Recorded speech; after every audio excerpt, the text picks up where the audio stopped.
Sir, ano pong inaantay natin? At 3 times na pala ito nung December, ngayong January, 2 times na nagwala. Ano inaantay natin, sir? Isa pa? Bibigyan pa natin ng chance ito bago natin tanggalan ng lisensya? Or, go ahead, sir. Bukas, sir, yung first nangyari po sa video viral niya, bukas po yung natin, hearing. Bukas pa? January 17, Wednesday. So may chance pa siya ngayon? Hello? Kaya nga, sir, bukas pa. Bukas po yung first viral niya, Okay. hearing niya. And the second and the third, sir, on January 24. Pinag-iwalay-walay natin yung viral niya sa post order. Para at least yung recommendation natin, medyo talagang perpetual revocation na. Okay. Sige. Pero ngayon, pwede pa siya mag-drive.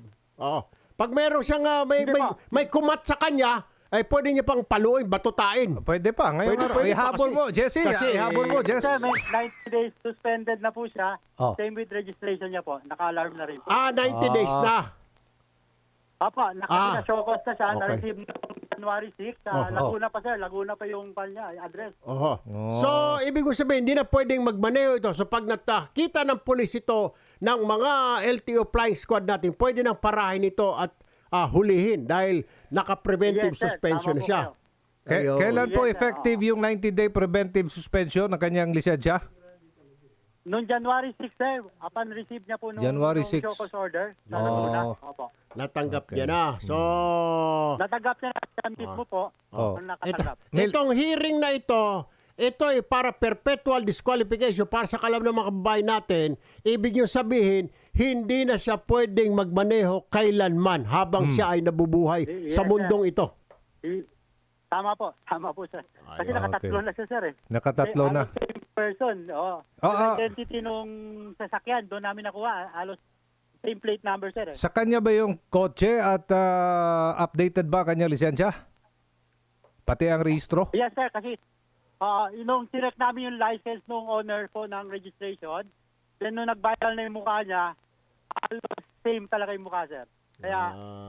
Kaya siya po yung driver, siya rin ang owner. So kailangan yun po yung kuha natin. So kailangan na talagang alisin sa lansangan. Alam mo, sir, ang mahirap kasi dito, pag meron na nakatapat ito, well, sa bagay, gusto ko nga may makatapat ito at bunutan siya ng baril, dead ball.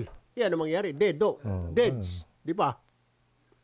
Yes, sir. Tama po kayo. Yan ang sinasabi ko sa kanya. Sa akin lang naman, sana tigilan niya na yun kasi wala pa siya nakakatapat. Pag may nakatapat siya, akala ko naman, sir, yung hearing bukas at saka sa 24, binibigyan niyo pa siya ng chance na magbago. Yung pala po, disqualification. Hindi, sir. Wala na. Suspended na po siya for 90 days. Automatic po yun.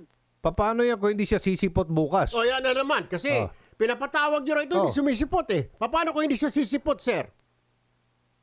Normally, sir, pag hindi sumisipot, lalo na yung nakatatlong na, pupuntahan namin sa bahay o kaya through our law enforcement, sir. Taga saan ba ito? Sa Metro Manila? Ilagay mo lang kung saang syudad. Ano city?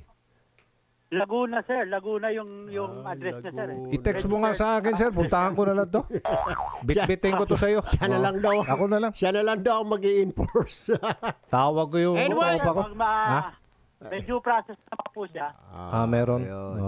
Anyway. Yun lang. Wala tayong magawa, sir. Wala na bang iba pa mga nagrereklamo sa inyo dyan na road rage sa LTO? Kasi tatawagan lang kayo pag may mga nagro-road rage. Wala na bang iba pang kayong mga hinihir na kaso dyan ngayon ng road rage incidents? Na pag may mga ganitong road rage, biktima sila. Saan sila pwede magreklamo o tumawag para assistance sa ARD? Lim? Pwede po sa number ko na to, personal number ko naman to, pwede natin i-assist. Okay. Then, meron din ito tayo page sa LTO-NCR. Pwede nila i-chat yun, i-chat through personal message po.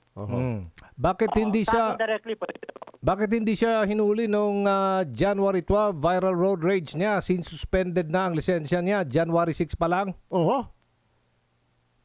Hindi natin pwede siya huliin, sir, dahil meron po tayong hearing na pinaprocess muna, sir. Kaya nga, sir, pero sabi niyo, suspended na po ang license niya.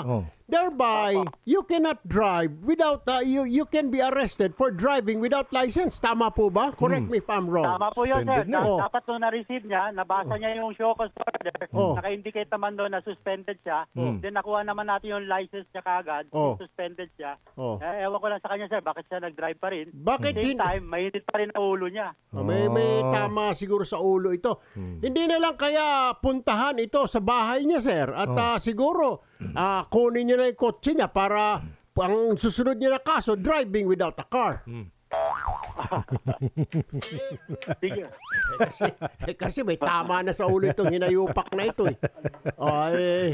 Anyway, sige po, good luck sa inyo. Sana, sir, alisin na sa kalsada ang mga ganitong klaseng tao na walang kakwenta-kwenta dahil makakasakit po ito kung hindi baka makapatay pa po. Wag na ho nating antayin yung punto na yon. ARD Lim, Yes, sir. sir.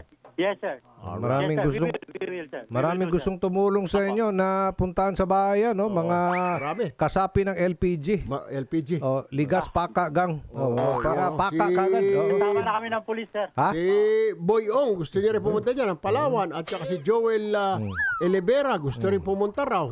Pati si Rodolfo Palangka, gustong sumama din. Sa huhulihin daw itong taong ito. At saka si Bikirante.